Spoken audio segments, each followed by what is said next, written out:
Assalamualaikum warahmatullahi wabarakatuh. Shalom, Om Swastiastu, Namo Buddhaya, salam kebajikan bagi kita semua. Kami dari kelompok 1 akan mempresentasikan makalah kami yang berjudul Kerusakan Terumbu Karang di Provinsi Aceh yang beranggotakan. Perkenalkan, nama saya Rizky Dwi Syarif Hidayatullah, NIM 121121133 dari Prodi Teknik Geofisika. Perkenalkan, nama saya Yulia Handayani dengan NIM 121120143 dari Prodi Teknik Geofisika. Perkenalkan, nama saya Gideon Pratama Sinaga, NIM 121120153 dari Prodi Teknik Geofisika. Perkenalkan, nama saya Sandi Alam dengan NIM 121190135 dari Prodi Teknik Industri. Nama saya Novel Rifki Ataya, NIM 121190145 dari Prodi Teknik Industri. Perkenalkan, nama saya Bayu Fajar Nugroho, NIM 121170110 dari Prodi Teknik Mesin. Perkenalkan, nama saya Geraldo Alesius Sembiring, NIM 12140000097 dari Prodi Teknik Telekomunikasi. Perkenalkan, nama saya Hanif Fadli Rahman dengan NIM 121400107 dari Prodi Teknik Telekomunikasi. Kota Sabang merupakan wilayah paling barat di Republik Indonesia. Kota Sabang sebelah utara dan timur berbatasan dengan Selat Malaka, di sebelah selatan berbatasan dengan Selat Benggala, dan di sebelah barat dibatasi oleh Samudra Indonesia. Secara geopolitis, Kota Sabang sangat strategis karena berbatasan langsung dengan negara-negara lain seperti dengan India, Malaysia, dan Thailand, serta merupakan alur pelayaran internasional bagi kapal-kapal yang akan masuk dan keluar wilayah Indonesia dari arah barat. Kota Sabang terdiri dari 5 buah pulau, yakni Pulau Weh, Pulau Klah, Pulau Rubiah, Pulau Seulako, dan Pulau Rondo. Ditambah gugusan pulau-pulau batu di pantai utara, Pulau Weh merupakan pulau terluas serta merupakan satu-satunya pulau yang dijadikan permukiman. Sedangkan Pulau Rondo merupakan salah satu pulau terluar yang berjarak kurang lebih 15,6 km dari Pulau Weh. Potensi ancaman bencana di Aceh tidak akan berkurang secara signifikan dalam tahun-tahun ke depan, mengingat kondisi geografis, geologis, hidrologis, dan demografis Aceh, maka diperlukan suatu upaya dalam upaya penanggulangan bencana, baik ketika bencana itu sudah terjadi, maupun potensi bencana di masa yang akan datang. Konsekuensi dari kondisi geomorfologis dan klimatologis serta demografis, maka ancaman bahaya khas di Aceh mencakup ancaman geologis, hidrometeorologis, serta sosial dan kesehatan. Berdasarkan catatan bencana geologis, tsunami pernah terjadi pada tahun 1797, 1891, 1907, dan tanggal 26 Desember tahun 2004 adalah catatan kejadian ekstrim terakhir yang menimbulkan begitu banyak korban jiwa dan harta. Kawasan dengan potensi rawan tsunami yaitu di sepanjang pesisir pantai wilayah Aceh yang berhadapan dengan perairan laut yang potensial mengalami tsunami. 1-2 Gambaran umum masyarakat.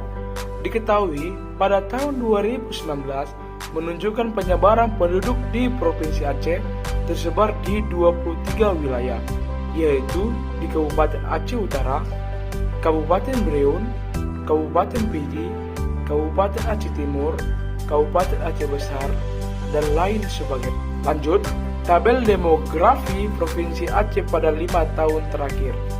Dapat kita lihat dengan bersama-sama pada tahun 2016 sampai tahun 2020, jumlah penduduk laki-laki dan perempuan makin bertambah dan makin meningkat.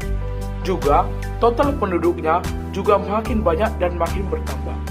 Juga, kepadatan penduduknya makin bertambah dan meningkat juga. Tetapi dapat kita lihat juga, dari 2016 sampai tahun 2020, adanya penurunan atau pengurangan pada pertumbuhan penduduk di Provinsi Aceh. Lanjut, Aceh memiliki budaya yang unik dan beraneka ragam yang dipengaruhi oleh budaya-budaya Melayu dan Timur Tengah. Hal tersebut dikarenakan letak Aceh berada di ujung barat yang merupakan jalur perdagangan, sehingga menyebabkan masuknya kebudayaan lain. Kebudayaan kesenian Aceh bercorak dengan ajaran Islam yang diiringi dan juga disesuaikan dengan nilai-nilai budaya yang berlaku. Bentuk kesenian yang terkenal di Aceh antara lain Seudati Cinong, Seudati Tunang, kaligrafi Arab, Mikayat Perang Sawil. Provinsi Aceh juga memiliki beberapa subsuku, baik Aceh, Gayo, Anik Jame, Singkil, Alas, dan Tamiang. Suku bangsa Aceh adalah salah satu suku di antara sekian banyak suku yang terdapat di Aceh yang mempunyai kebudayaan sendiri dan berbeda dengan kebudayaan Aceh yang lainnya. Dengan maksud, suku Aceh tersebut memiliki bahasa dan adat istiadat tersendiri. Adapun bahasa dari suku Aceh ini memiliki khas masing-masing, seperti Aceh Tamiang. Persentase kemiskinan 5 tahun terakhir dari jumlah penduduk di wilayah Provinsi Aceh dapat diketahui melalui tabel berikut. Data-data pada tabel ini dikumpulkan dari website aceh.bps.go.id. Kondisi pendidikan di Provinsi Aceh dapat diketahui melalui tabel berikut. Tabel ini juga data-datanya didapat dari website aceh.bps.go.id. Indikator mutu pendidikan Provinsi Aceh sangat memprihatinkan.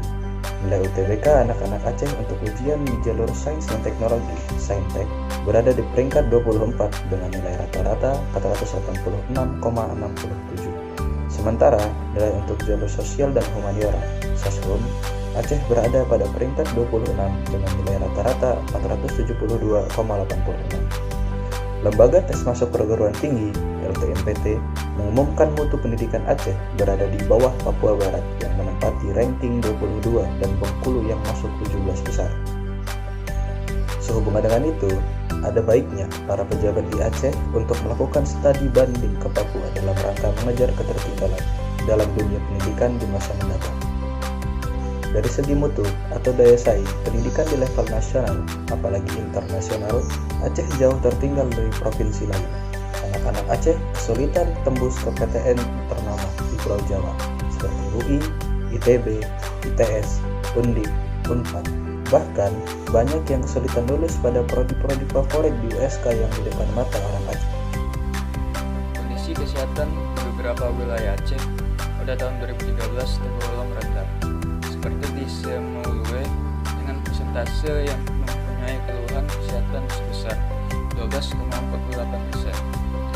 Disusul Aceh Selatan dengan 18,31%, lalu Sabang 19,13%, lalu Subulu Salam 19,87%, Gayo Lues 20,04%, Lok Semawe 21,59%, Pidi 22,31%, Aceh Tenggara 22,71%, Aceh Singkil 23,64%. Lalu wilayah-wilayah lain dapat kita lihat di tabel berikut ini. Semenjak kejadian gempa bumi di Aceh pada akhir tahun 2004 telah membawa perubahan yang signifikan terhadap kondisi lingkungan hidup di Provinsi Aceh, karena sebagian wilayahnya terkena dampak dari gelombang tsunami. Salah satunya Kota Sabang yang terkena dampak dari gelombang tsunami tersebut, yang membuat kondisi lingkungan di Kota Sabang berubah. Secara umum, masalah lingkungan yang terjadi di Kota Sabang terdiri dari 5 masalah pokok, yaitu 1. Meningkatnya kasus kerusakan pantai dan terumbu karang, baik oleh abrasi akibat tsunami yang telah merusak semua ekosistem mangrove dan terumbu karang, serta akibat dari aktivitas eksploitasi sumber daya laut yang merusak lingkungan. 2. Maraknya penambangan liar di berbagai daerah tertentu, terkhusus di daerah bukit berpasir yang sampai saat ini belum ditangani dengan baik. 3. Meningkatnya kerusakan hutan lindung dan bertambahnya lahan kritis. 4. Meningkatnya pemotongan tebing tanpa memperhatikan kaidah lingkungan, batas sarana transportasi, dan pembuatan jalan lingkar kawasan Sabang. 5. Masih lemahnya sebagian pengertian eksekutif dan legislatif terhadap sarana dan prasarana lingkungan pemukiman yang belum sempurna, serta masyarakat terhadap pentingnya pembangunan berkelanjutan yang berwawasan lingkungan. Dengan permasalahan kondisi lingkungan yang seperti ini, pemerintah setempat mengambil langkah untuk menangani permasalahan ini. Adapun langkah-langkahnya sebagai berikut. Dari identifikasi masalah yang ditemukan, dapat disimpulkan pada penyebab satu yang pertama dikarenakan persepsi dari masyarakat. Yang kedua, ditemukan bahwa masyarakat tidak mengetahui dampak kerusakan terumbu karang. Kenapa itu bisa terjadi? Keempat, dapat ditemukan penyebabnya yaitu aktivitas reklamasi.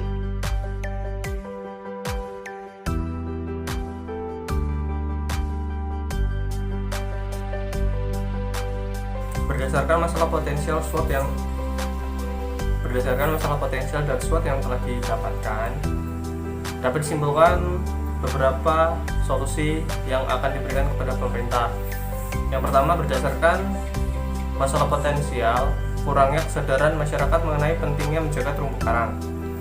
Yang pertama, pemerintah dapat melakukan sosialisasi mengenai semua dampak yang akan terjadi ke manusia maupun ke alam akibat kerusakan terumbu karang.